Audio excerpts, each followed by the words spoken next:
Assalamualaikum warahmatullahi wabarakatuh. Perkenalkan, nama saya Nurni 289 Saya dari Prodi Manajemen dengan dosen pembantu yaitu Dr. Suhu Priyatno SEMM. Saya ingin mempresentasikan dengan tema yaitu asuransi. Pertama-tama di sini ada pendahuluan. Asuransi merupakan sebuah lembaga yang didirikan atas dasar menstabilkan kondisi dari berbagai risiko terjadi dengan harapan pada saat risiko dirasakan asuransi, maka perusahaan lebih fokus dalam menjalankan usaha. Jaminan yang diberikan oleh pihak asuransi adalah pembayaran klaim kepada nasabah. Asuransi adalah pihak penanggung jawab atau perjanjian antara dua belah pihak di mana pihak satu berkewajiban membayar iuran atau kontribusi premi.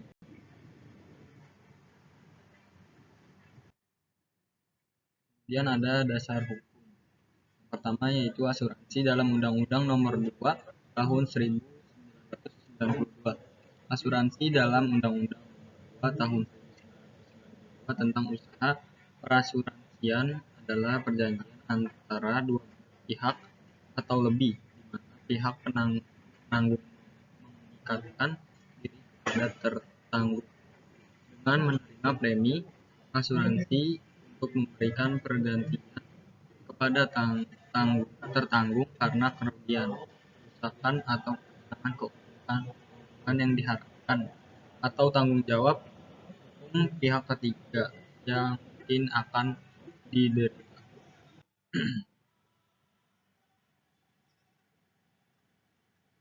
Yang kedua yaitu ada asuransi dalam Kitab Undang-Undang Hukum Dagang (KUHD).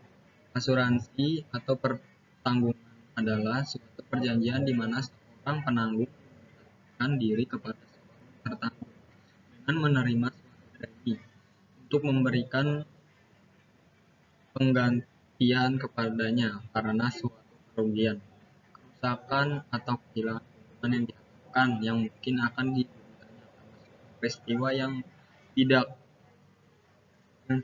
diderita.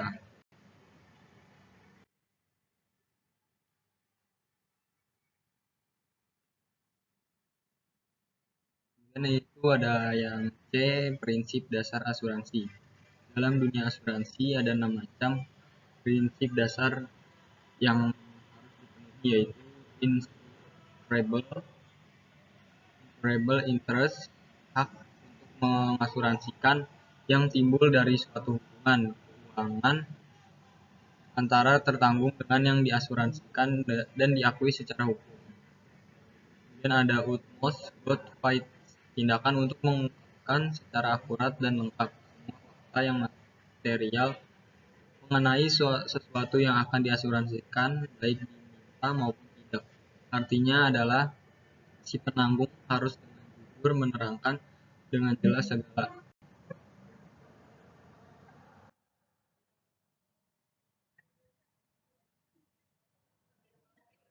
Kemudian ada proximate cause, suatu penyebab aktif efisien yang menimbulkan rantaian kejadian yang menimbulkan suatu akibat tanpa adanya intervensi, suatu yang dimulai dan secara aktif, sumber yang baru dan independen, mekanisme di mana penanggung menyediakan kompensasi finansial dalam upayanya menempatkan tertanggung dalam posisi keuangan yang ia miliki sesaat sebelum terjadinya kerugian. KUHD pasal 25, 253 dan dipertegas dalam pasal 278.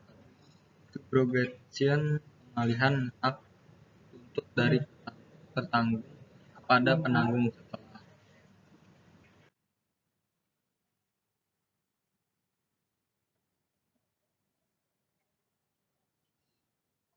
Selanjutnya ada C, jenis-jenis asuransi. Yang pertama yaitu asuransi kerugian atau general insurance. Asuransi ini memberikan jasa untuk menanggulangi suatu risiko atas kerugian, kehilangan manfaat, dan tanggung jawab hukum pada yang kedua yaitu asuransi pendidikan. Pihak ketiga dari suatu peristiwa yang tidak pasti. Asuransi pendidikan adalah asuransi yang keberadaannya dianggap sangat penting sekarang ini. Hal tersebut dikarenakan masyarakat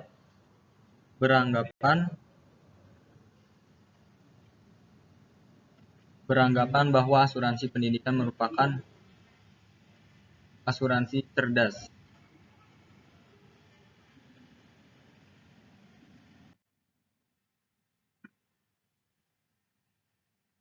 Yang ketiga yaitu ada asuransi jiwa. Salah satu jenis asuransi yang banyak diminati adalah asuransi jiwa. Asuransi jiwa merupakan jenis asuransi yang memberikan jaminan. Yang keempat yaitu ada asuransi kesehatan. Kematian seseorang yang tertanggung dengan memberikan keuntungan. Jenis asuransi yang ini cukup populer, di mana asuransi kesehatan finansial terdapat beberapa perusahaan asuransi yang menyediakan. Adalah sebuah asuransi memberikan penangguhan terhadap permasalahan kesehatan yang diakibatkan oleh penyakit. Yang kelima selanjutnya yaitu ada asuransi kendaraan.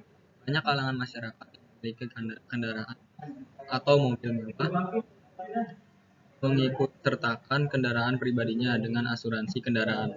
Asuransi kendaraan merupakan jenis asuransi yang memberikan layanan asuransi terhadap kendaraan yang mengalami kerusakan, kehilangan, dan lain sebagainya.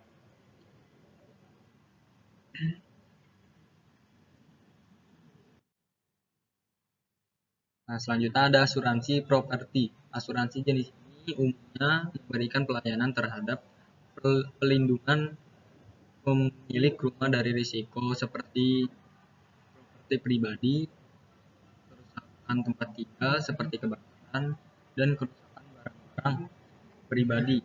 Layanan asuransi ini termasuk melindungi dan memberikan keringanan jika di suatu hari terjadi sebuah kecelakaan.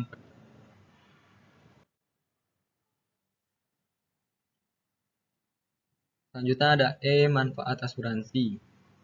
Di samping sebagai untuk pengendalian risiko secara finansial. Secara asuransi juga memiliki berbagai manfaat yang diklasifikasikan ke dalam fungsi utama, fungsi sekunder, dan fungsi tambahan.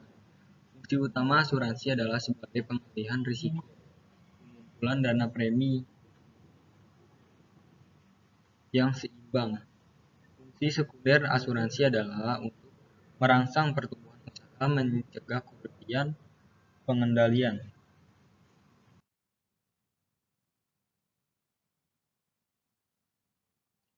Kemudian ada asuransi mampu berperan sebagai penetralisir risiko.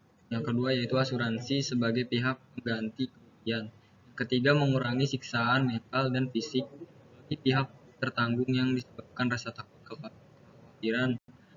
Yang keempat menghasilkan tingkat produksi, tingkat harga, dan struktur harga yang optimum. Yang kelima memperbaiki posisi persaingan perusahaan kecil.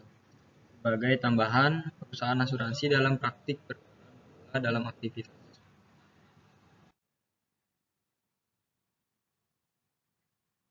Selanjutnya ada transfer risiko.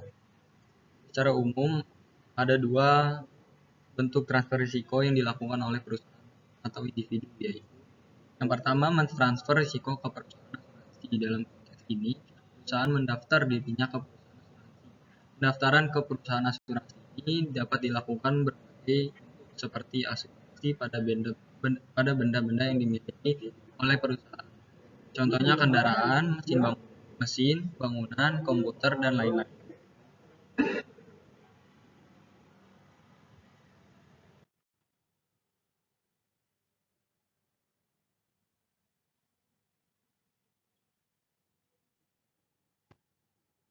Kemudian ada G, risiko sektor bisnis asuransi. Pada saat seseorang masuk ke sektor asuransi atau mendirikan perusahaan asuransi, maka akan ada menghadapi beberapa bentuk risiko yang bisa terjadi, yaitu yang pertama permasalahan pada saat klaim asuransi dan terjadi, dan bagi pihak perusahaan, asuransi harus menyediakan dana sesuai dengan yang disepakati oleh kedua belah pihak dalam perjanjian, seperti kebakaran adalah bukan satu atau beberapa perusahaan atau juga individu saja, kematian, kecelakaan, dan sebagainya.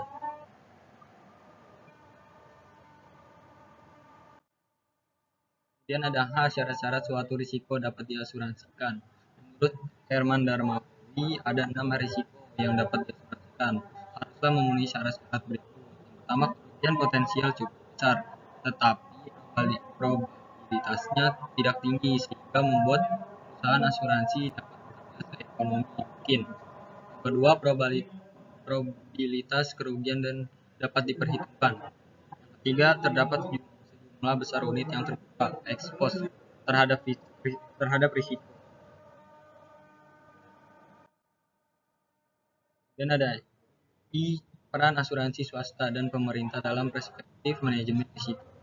Ruang penanganan risiko yang dilakukan oleh pihak asuransi swasta dan pemerintah berbeda. Biasanya asuransi memilih swasta penanggung risiko yang lebih kecil, dan asuransi memilih pemerintah menanggung risiko yang lebih besar. Kemudian ada J, perbedaan manajemen risiko dan asuransi. Manajemen risiko adalah suatu bidang ilmu membahas tentang bagaimana suatu organisasi menerapkan ukuran dalam memetakan berbagai permasalahan yang ada. Yang kedua, asuransi itu merupakan sebuah lembaga yang didirikan atas dasar untuk menstabilkan kondisi bisnis dari risiko yang mungkin terjadi. Kemudian ada K, kondisi yang memungkinkan berkembangnya usaha asuransi. Menurut Swederso, adalah beberapa kondisi yang memungkinkan berkembangnya usaha asuransi. Kondisi tersebut antara lain yaitu A, sistem ekonomi masyarakat berbentuk sistem perekonomian bebas.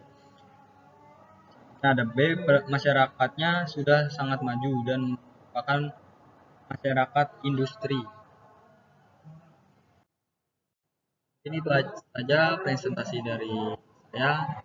Kurang lebihnya mohon maaf atas kekurangannya dan kesalahannya. Terima kasih. Wassalamualaikum warahmatullahi wabarakatuh.